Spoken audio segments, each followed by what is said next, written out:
Welcome. Thank you for joining us on today's webinar, hosted by the National Center for Pyramid Model Innovations. My name is Victor Trinidad with NCPMI. This webinar is part of the Implementation and Scale Up webinar series. Today's topic is Insights from the Field, Implementing Pyramid Model Community-Wide, presented by Angela Van Polen, Stacy Skolton, and Meredith Valines. Thank you very much, and please proceed. Hi, welcome. Thank you for joining us for our first Sustainability and Scale Up webinar series. We're excited about responding to your voice needs to support your work to scale up pyramid model. Through surveys and conversations, we know that states are curious about learning more regarding community-wide implementation. So today we will be guided by Meredith and Stacy. They will each offer a different way of implementing community-wide, and they are both showing growth in number of participating communities and programs, as well as positive results for children and families.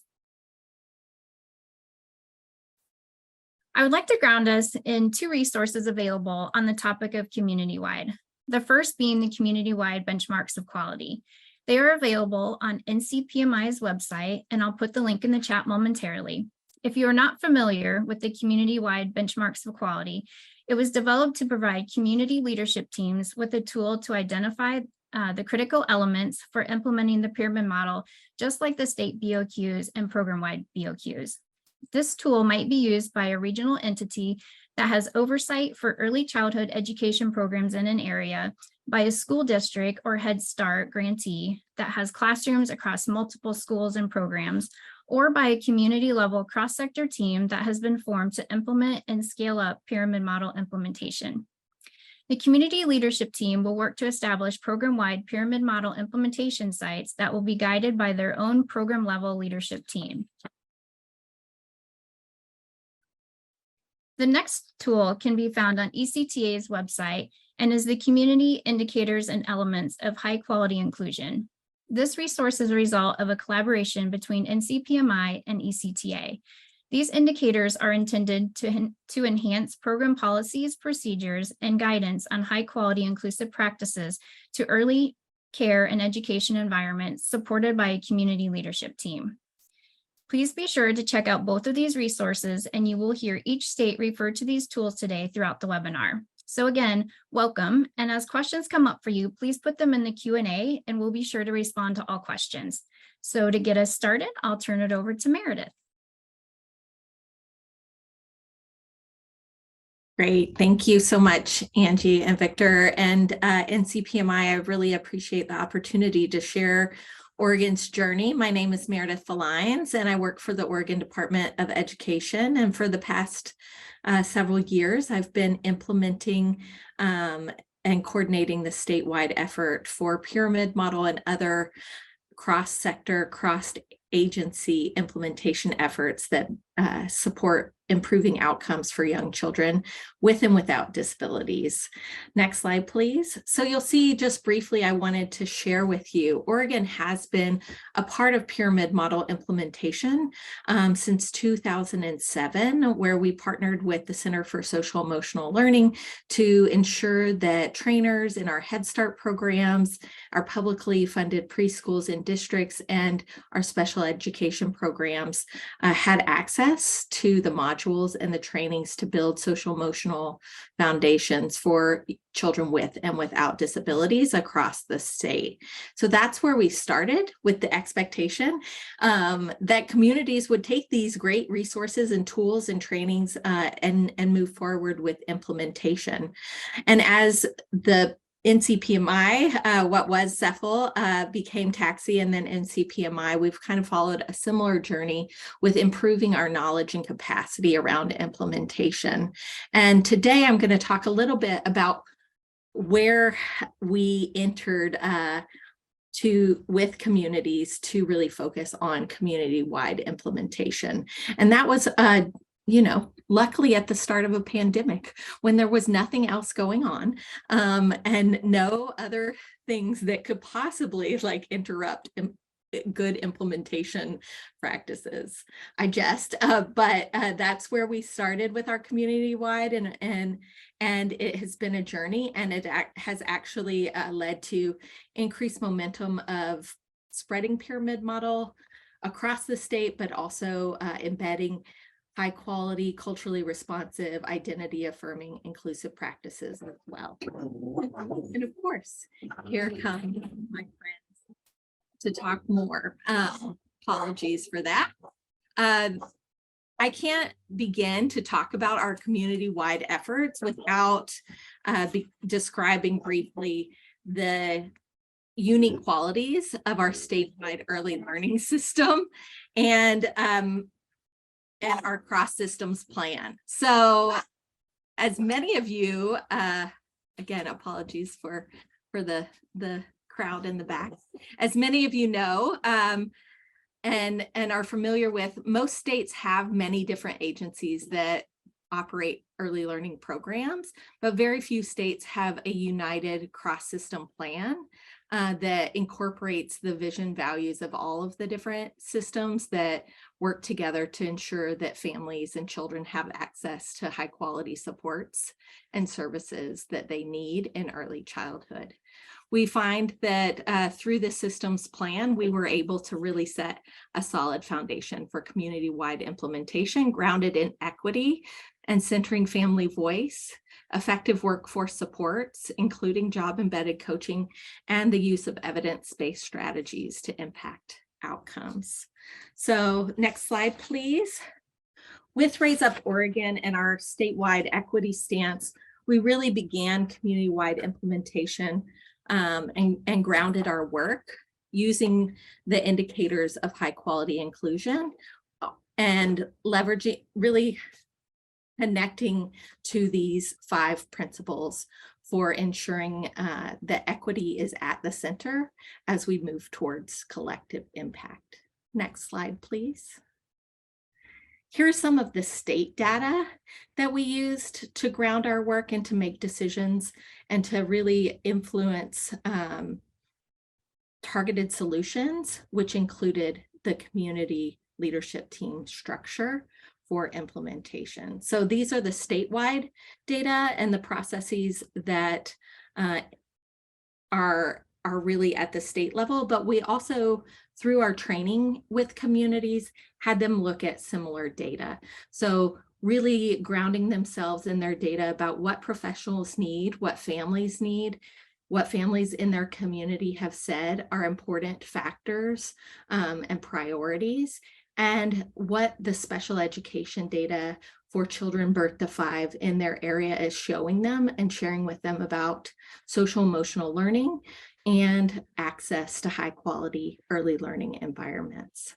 And so with those data in mind, they really started their journey to identify root causes for exclusion of children experiencing disabilities, children who come from low economic low SES circumstances, and also children who have been historically and currently pushed to the margins through systemic systems of oppression.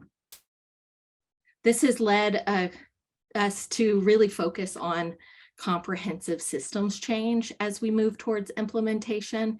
You can see here in previous webinars, these different essential structures of the statewide leadership team connected to comprehensive structural supports at the community leadership level, and then at the program and in the classrooms, all using data and evaluations to feed both up, down, and across implementation, and supported by a network of professionals and technical assistance providers at the community level. Next slide. So I talked a little bit about, and Angie mentioned the inclusion indicators. That's really where we started with our community-wide implementation.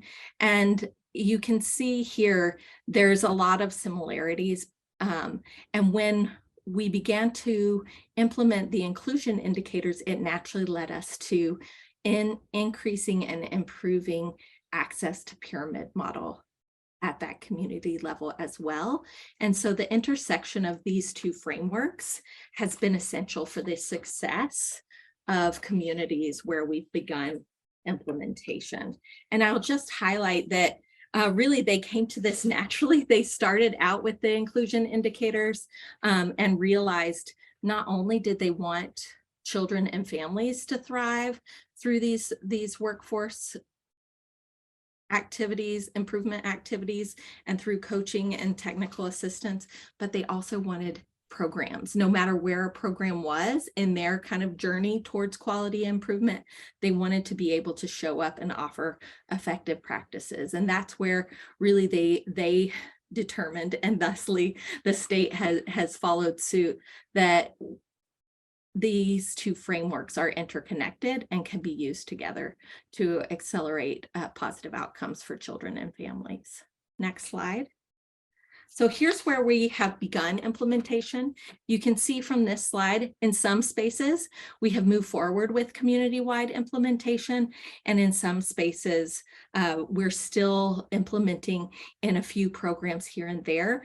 And we're seeing differences in the rate of growth.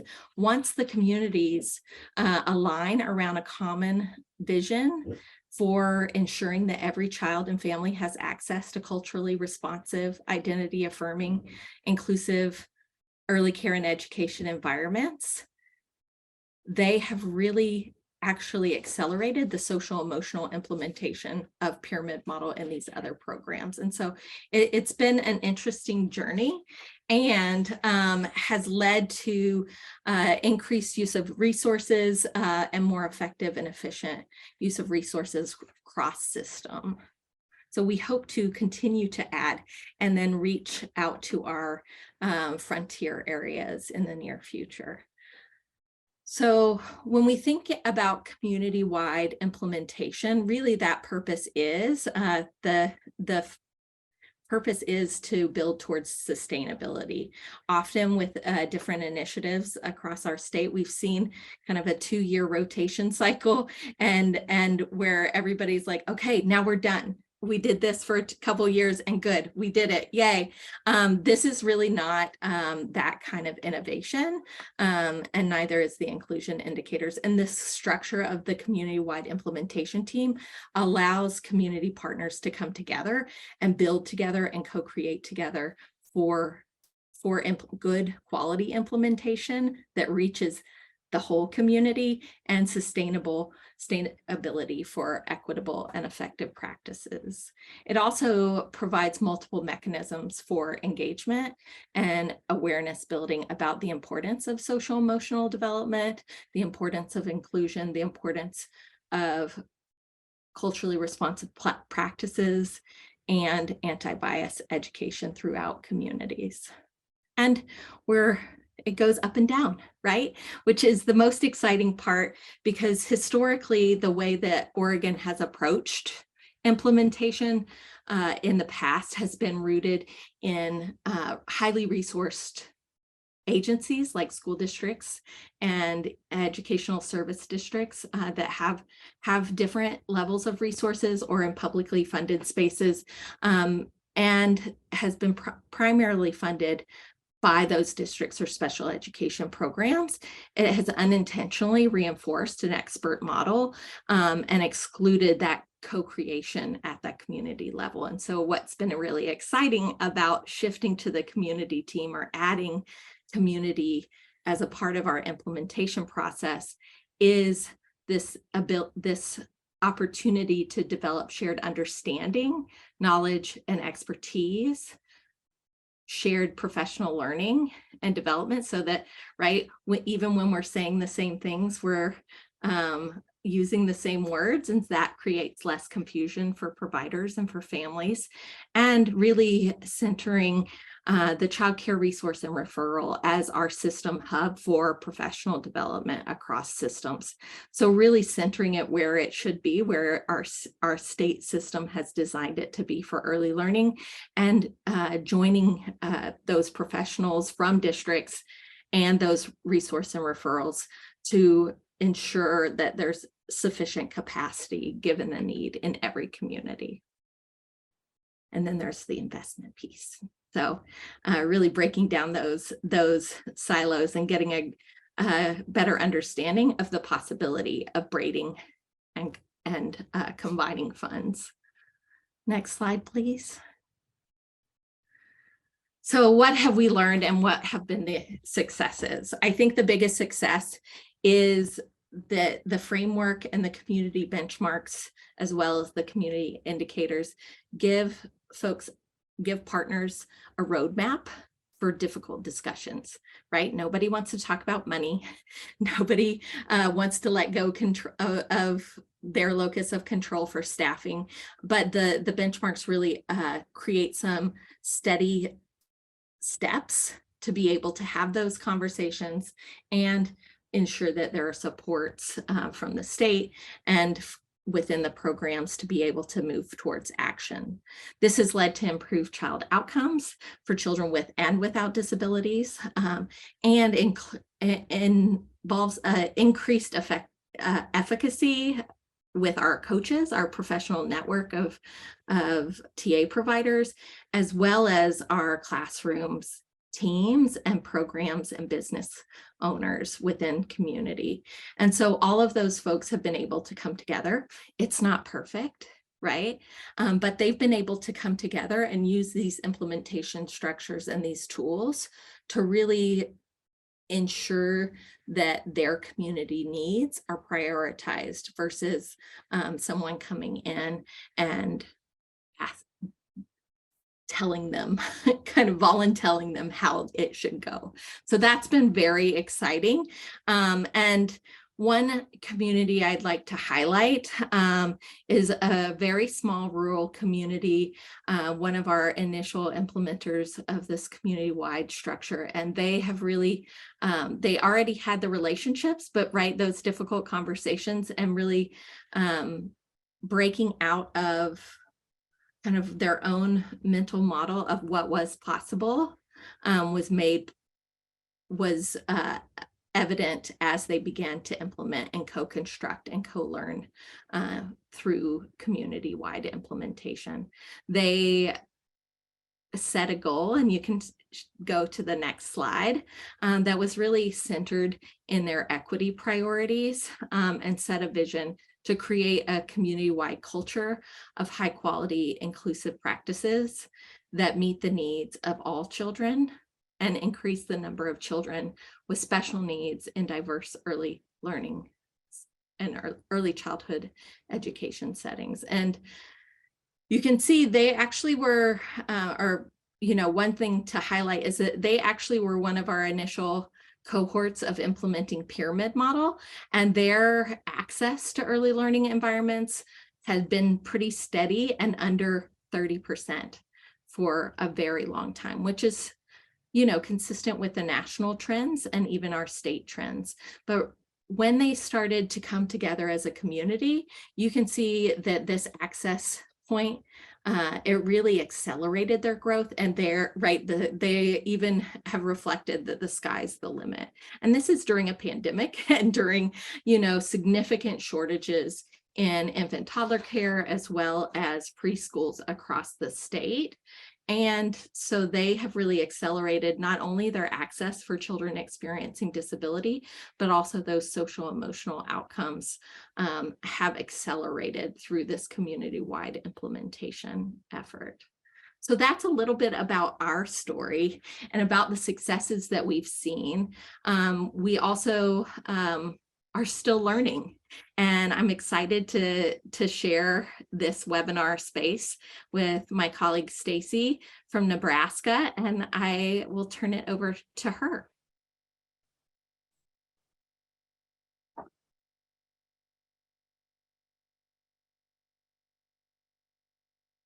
Thank you so much. Okay, let's see if I can get everything to go. All right, thank you so much just for the opportunity to talk a little bit about community-wide implementation in Nebraska. My name is Stacy Skolton, and I work for Nebraska Children and Families Foundation. So like Oregon, pyramid model has been in Nebraska for quite some time, since about 2007, when we were initially a sample site. And we are implementing the pyramid model in Nebraska in community-based childcare programs, and Head Start programs, and in some publicly funded early childhood preschool classrooms. Pyramid model in Nebraska is the official early childhood MTSS model, but then every school district gets to govern what that implementation looks like, and or if it's even implemented at all. So it looks a little bit different. There's also a public-private partnership in Nebraska called Rooted in Relationships, and that supports pyramid model implementation with community-based childcare providers. And that's what I'm going to talk a little bit more about this afternoon. So I'm going to be throwing out a ton of numbers, and I am not going to take time to read what all those numbers are, but they correspond with all of the different BOQ indicators that are on the community-wide benchmarks of quality tool that Angie talked about right before we started. So I would highly recommend that if you have any questions, either if you have it with you, like flip there really fast, or just write them down and you can go back and reference them later. Like Meredith said, in talking about that statewide infrastructure, it is so huge to the community-wide implementation efforts that take place. So in Nebraska, we had our state childcare licensing department, we had our quality rating system, our QRIS people come together, as well as some other early childhood initiatives in our state that are statewide. And we came together, and despite having different focuses, different goals, we built a statewide coaching infrastructure for early childhood professional development, which really lays a good foundation for the communities then to tap into as they're going through their implementation efforts.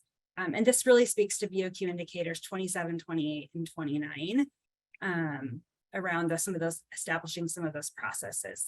Communities don't have to come with their own processes because the state has already established that for the communities. Rooted in Relationships was created both to help build some of that statewide infrastructure, but then also help build up community systems at the same time. So I just wanted to reiterate, while I'm going to be talking about a lot of community specific items, those really only are as successful as the statewide infrastructure that has been established. So what is Rooted in Relationships? So we have we are part of the Nebraska Children and Families Foundation, which has initiatives that range from the age of birth through young adult, about age 26. And Rooted in Relationships is the initiative that focuses really on building social emotional competence and school readiness for children 0 to 8. We were established to start in the rural frontier parts of our state because the workforce is just so much less than the urban areas and also less varied. And so we started as a pilot in 2013, and we have grown. We use what we call the hub and spoke model. And so we contract Nebraska Children Rooted in Relationships with 16 hubs across the state, and those are indicated by the stars in each of the counties. And then as we contract with them, those communities, they support pyramid implementation in all the counties that are colored in fully green. That's where pyramid implementation is happening based upon the funding that Rooted has provided those communities. In those communities where it is a striped white and green color, that is where pyramid model has been implemented in the past. And those providers either have been saturated in those rural communities, and I say rural because they're all rural communities that have where the providers have numbers have been saturated. And those are now providers who are in a sustainability phase of the pyramid model. You'll notice that on the left-hand side in the panhandle, that's the most rural areas. And we have one community clear out in Scotts Bluff that is supporting a ton of different communities, because that's just the nature of the smaller numbers of population. And then if you move to the right side of the state, that's where our more urban areas, that's where Omaha and Lincoln are. And in fact, in Omaha, Douglas County, we actually have 2 hubs in there. And in South Omaha, we have a hub that is just for our Spanish speaking childcare providers, where there's a cohort of about 15 providers. And we have a bilingual trainer, bilingual coordinator, bilingual coaches that also help support that effort. There are 5 of us on the Rooted in Relationships team that actually provide technical assistance then to all of the different communities that we work with. So this is what we call our Rooted in Relationships package. And so when we as staff approach communities with a 3-year funding opportunity to implement the pyramid model, the community-based childcare providers, both family childcare homes and centers. And then we also ask them to identify a system partner that they want to partner with to build and enhance the social emotional development of children in their community. And there's a whole process that happens. There's data gathering, there's data analyzing together as a community. There's a whole planning process and narrowing down what the focus is going to be based on data that the community chooses that it's important to that community. And then there's also a whole recruitment effort that happens with providers for pyramid model, recruiting the providers, recruiting the coaches, and a whole planning effort that takes place. Once the community accepts the offer, says, yes, we are definitely interested in taking this 3-year funding opportunity, we ask then that those communities create what's called, we call them a community stakeholder team. In the BOQ, it's called a community leadership team, or a CLT. And this really speaks to those indicators 1 through 8.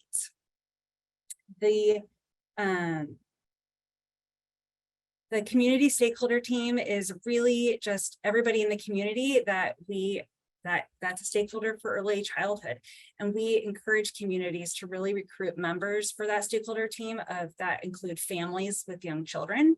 I would say in South Omaha, this is done really well, because the stakeholder team is literally the providers that are participating and implementing the pyramid model, as well as families that are associated with those programs. So this is done fairly well in South Omaha, but and it's done pretty well in different pockets of the state, but probably as a state, I would say this is one that's sometimes a little bit harder to do, and an area that we probably continue to grow in. We also ask our communities to identify a fiscal agent that we can contract with, as well as either hire or contract with a coordinator for their community to move this work forward, because we don't want this to be work that Nebraska Children is doing in the community. We want the community to really own the work and continue moving it forward, so that the things that are happening in the community work plan are things that are valuable and meaningful to that community. That work plan then is really what drives the work. And it's, again, all identified, those strategies are all identified by that community stakeholder team and that coordinator. Communities get to choose how frequently their community stakeholder team meets. BOQ indicator number 8, I think, suggests, recommends monthly, and a lot of our stakeholder teams do meet monthly. But some of those community stakeholder teams in the especially rural and frontier areas of our state, they do not, sometimes they're one person in like a 5-county region that's doing the work for that huge area. And so it's not always realistic for them to meet on a monthly basis. And so some of them meet quarterly or attach their stakeholder team to other meetings that they're already doing together, since they're already the same people meeting frequently for other work. So Rooted in Relationship, when we talk about pyramid model implementation, we follow the train coach train framework. And then we also pay for the coaches in the communities to receive reflective consultation. And then we ask the communities to do at least a minimum of 6 provider collaboration meetings in those communities. Our funding provides enough funding for about 9 to 15 childcare providers to be in one cohort for 3 years. And then we are continuously talking with those communities about what strategies they can implement for sustainability post that rooted funding that'll happen. We also provide the rooted funding to the communities, also provides stipends for training as well as for their monthly coaching. So they are receiving some acknowledgement for the investment that they're making and also the time that they are investing. And these all get to VOQ indicators 9, 10, and 11. We also, you'll see on the slide, require our coaching teams in each of the communities to be a mixture of individuals with early childhood experience, as well at least one person with a mental health background. And when we say mental health background, we are very loose in how that is defined, just knowing that the behavioral health workforce is also a desert in some areas of our state. And so we are very flexible on that, but we have, what we have found is that when there are programs that are involved with pyramid model implementation and there are children or a child that may be displaying persistent challenging behavior, that person on the coaching team who has a mental health background frequently usually has really good ideas or ideas of resources that can be made for the family or the program to meet that child's needs. And so we have just found that to be a really, really valuable partnership in the communities. And then if the person with mental health background doesn't have maybe as many ideas, rooted relationship staff, that's where our staff also can step in and help brainstorm as well. And that gets to VOQ indicator number 26. So I talked a little bit about, we have a coordinator, we have our stakeholder teams, and they are doing a lot of work simultaneously together. So this really gets to VOQ indicators 13 through 16. These are really the responsibility of the coordinator. The coordinator is constantly developing relationships with different individuals and agencies within their communities. And it's really all driven by what the focus of the strategies are on that community work plan or that action plan that has been established. VOQ indicator 14 talks a lot about using cultural brokering strategies. And I would say this is something that, again, in South Omaha, we've really tried to focus on. When we started working with South Omaha, we started working with an agency that is teaching English classes to families and doing parenting, like circle of security classes in their organization, and is already really focusing on the social emotional development of kids and families. And so it was just a natural partnership.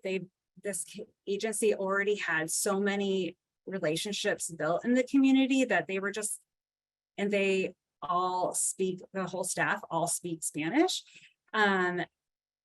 or they're bilingual. And so it's just a natural fit to really partner and let their agency gather the community together to drive the work, put the community action plan together, and let the work go. So that's something that I would say has been really big success. What I will say about cultural brokering strategies is that they are not easy. They take some time. And as a white English only speaking woman, it has also required a lot of humility on my part for some of these strategies to have momentum. So BOQ items number 17 through 21 are all accomplished basically through our process guide that's on our Rooted in Relationships website. And anybody can go to it. It's rootedinrelationships.org. All of our information, for the most part, is public. And we allow communities to use whatever forms they want, but a lot of communities find that our already developed guidance is a really helpful starting point, even if that's where they start and then they adapt it to whatever makes the most sense for the community. That's totally fine. We have an application process already that is established on there. We have a childcare selection process that's already written. And most of our forms are all in English and Spanish. One big difference in Nebraska that you may see is that we don't have implementation and demonstration sites in Nebraska. We allow, if there are center childcare teachers, childcare providers, and certain classrooms that want to implement the pyramid model, but the whole program is not on board, we still allow those classrooms to implement the pyramid model, and and the community can still have that coach. The only thing that we ask is that the director be on board, so that that coaching can happen, and there's that openness to be able to have access to that teacher. But that might be something confusing that some people may see, like, where's your implementation? Where's your demonstration sites? And that's not something that we necessarily require in Nebraska. BOQ indicators 33 through 38 are really accomplished through our evaluation plan. And we have changed our evaluation plan. We are constantly, just as part of that CQI, continuous quality improvement process, we get feedback from communities, we get feedback from coordinators, providers, coaches constantly, and we want to make sure that the evaluation is effective and that it is measuring meaningful items, but we also want to make sure it's efficient and that we're not adding additional burden to the communities, but we want to make sure that it's effective too at the same time. So we use the same evaluation plan for the most part in all of our communities. We pay for a third-party evaluator who provides all things necessary for evaluation for the communities, and is just a really great partner. You'll notice on this slide that we also collect expulsion and suspension data from the coaches 2 times a year. This is a really big focus for us. We collect that data, and then at the end of years 2 and 3 for implementation, we provide communities with what we call a community snapshot report, and we provide communities with their data, with their teapot and tippy toes, but also if they're expelling or suspending any children, which we don't have. We have a very, very small percentage. We do disaggregate that though for the communities by race and gender so that they can look at any trends that they may have in their community. And then we provide those community snapshots to the coordinators and the coaching team and let them figure out the best way to disseminate that information so that specific children are not identified in those smaller communities. The other thing that I would note is that we do have a coaching database system as well that our coaches document all of their coach sessions in. And if a coach indicates that they talked about challenging behavior during a coaching session, we also include just a question about if a referral was made to appropriate services for that family or the program to meet the child's need, which gets to BOQ indicator 25. So the next 2 slides that I have are really just kind of highlights from our 2022 annual report that just came out a couple of months ago. I'm not going to go through every bit of information, but just wanted to highlight. So in 2022, we worked with a little over 2,700 children. Most of them were preschool aged, most of them were Caucasian. About 15% of them were qualified for state child care subsidy. The majority of them were classrooms and child care centers, about 62%, and almost 38% were the family child care homes. And then this next slide is just some of the data that we have seen that we're really excited about. So we're displaying this data on the left-hand side. We also use the family child care home benchmarks of quality, which is also on the NCPMI website as a tool. And you'll see that the providers that started in 2019 and went through the family childcare home providers in 2019 that started, the 7 of them stayed with it for 3 years through 2022. I, again, am not going to go through a history lesson about what happened in our world during that time. The fact that all 7 of them stuck with it, and by year 3, they all met or exceeded the program goal of 75% or more on those indicators, was just really exciting. And that's something that we commonly see with our family childcare home providers, is that these individuals are busy and have a lot on their plates as being the one or one of 2 people usually running their business and doing everything. But they tend to also make the biggest amount of changes and strides over time, as something which is to be hugely recognized and acknowledged, because that takes a lot. So we just want to applaud all of the family childcare home providers. But then also on our right hand side, we have our center classrooms with the teapot and tippy toes observation data. And those teachers and providers also made huge strides over the course of 3 years that were really hard, especially when coaching switched from in-person coaching to coaching by text, coaching by FaceTime or Zoom or email, and the content of the coaching also changed. Some of it was, I am struggling to find toilet paper. And so it was just the stresses of every day. And some of it wasn't always as much about what was happening in their classrooms, but about the just stress of just being in the position. So we were really excited just about just the continued progress that providers and teachers were making regardless. So with that, I will turn it back over to Angie. Thank you to both Meredith and Stacy for sharing where your state is and how you are implementing community-wide within the context of your state. So thanks so much. We do have a couple of questions, if you bear with me while I grab a couple of them. And I will start with one of them, I believe is for you, Stacy. It's from Deborah, and she's curious about the staffing at the community hub. How many people does it take to coordinate the hub activity? That's a really good question. It really varies in every community. So the fiscal agent sometimes is its own 501c3. Sometimes it's like the public health department in that county.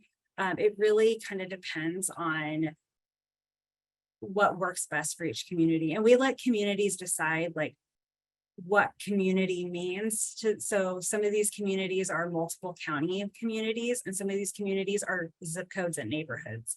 And so it just kind of depends on what the strategy is as well for their system, and what that will all entail. Usually some of them have just one coordinator, and then some of them have a coordinator and then also a fiscal agent that is helping with some of those stipends and things that are being processed, and then maybe a program assistant. So, and I will give an example. In South Omaha, there's a coordinator who does a lot of the work with me and the technical assistance that I'm providing, but then they also have a program assistant who does a lot of that engagement with the providers. And helping with that data collection as well with the providers and helping the coaches. So it really varies. Sometimes it's one or 2 people, and sometimes it's maybe closer to 4 or 5. Okay, thank you. We have another question. Would you say the biggest barrier to meeting the goal of 75% of site being pyramid model trained and ready? Or what would you say the biggest barrier is to meeting that goal? I assume they're talking about the teapot or tippy toes data. I would think so. Yeah, that's a good question. we get really close with the tippy toes data, the infant toddler rooms. But we do tend that the preschool rooms do tend to be just a little bit harder to sometimes meet. And I think it's also because there can also be a difference in just some of the indicators can be harder to meet at times. I would have to think a little bit more on that, but that's where I would start with my answer. Okay, thank you. We have another question. Can you describe who does the observation and interview for the teapot and tippy toes in Nebraska? Yeah, so those are all done.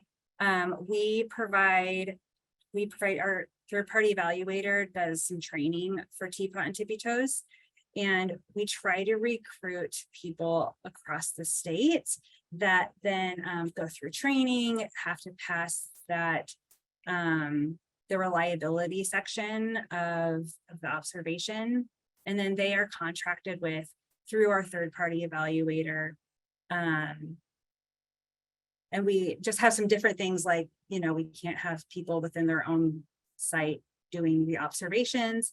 And we do have some like prerequisites that we want people to be familiar with the pyramid before they go through the teapot or tippy toes trainings.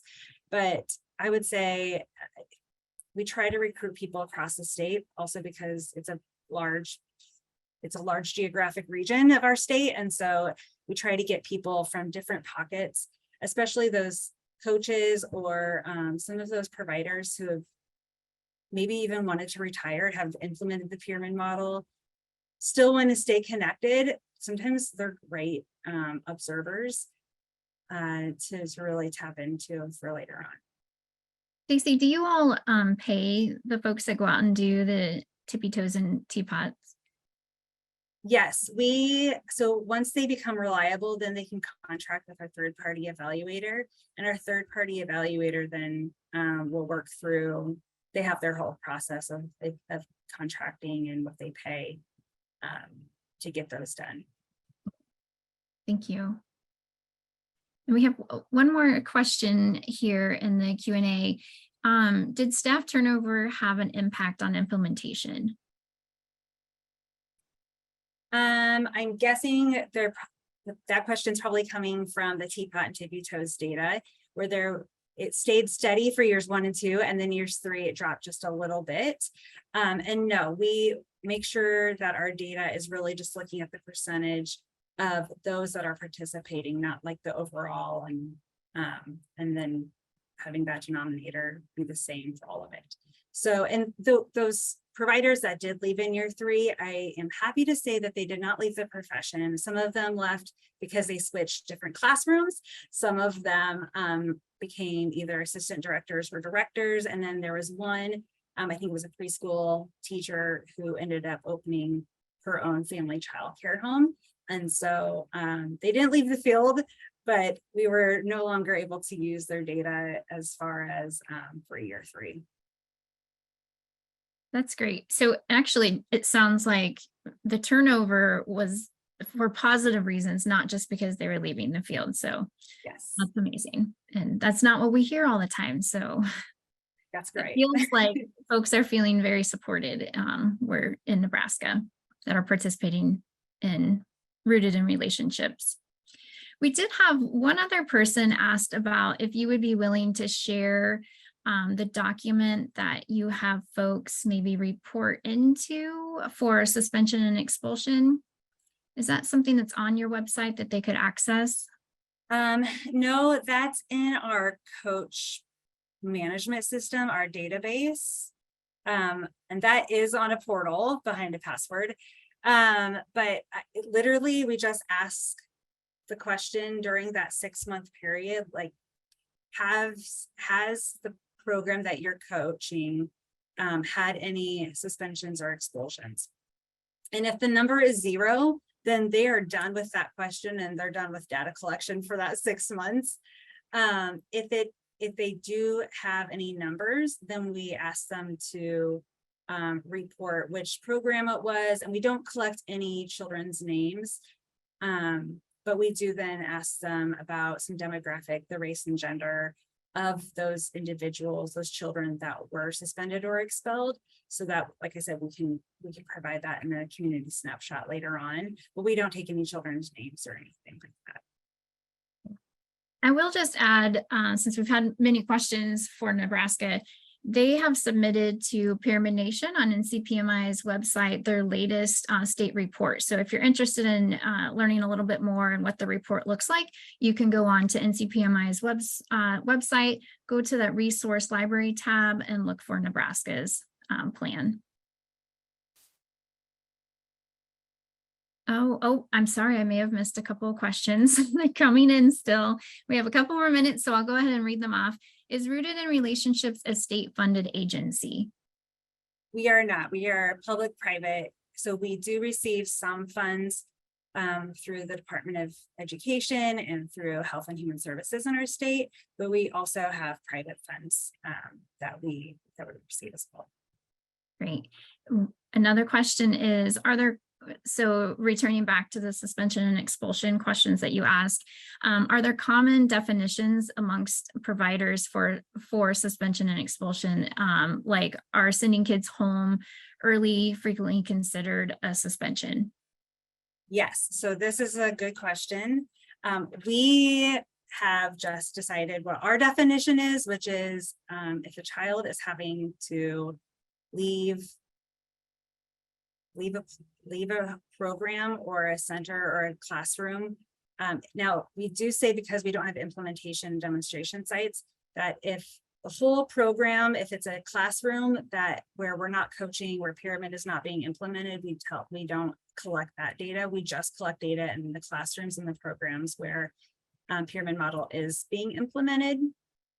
And so, but we say if a child has to leave a classroom, even if it's just to hang out in the director's office, that is still an in-school suspension. So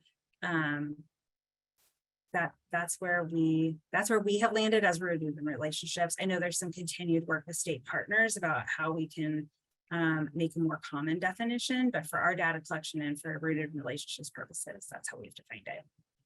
Yeah, and I think that what's been exciting about the community engagement around Pyramid model and the inclusion indicators in Oregon is that, in alignment with Raise Up Oregon, that those priorities have fed community voice up, which led to the creation of a suspension and expulsion prevention program and some legislation and policy around that, which in Oregon, they are we are defining, creating common shared definitions for suspension and expulsion that exist in rule now.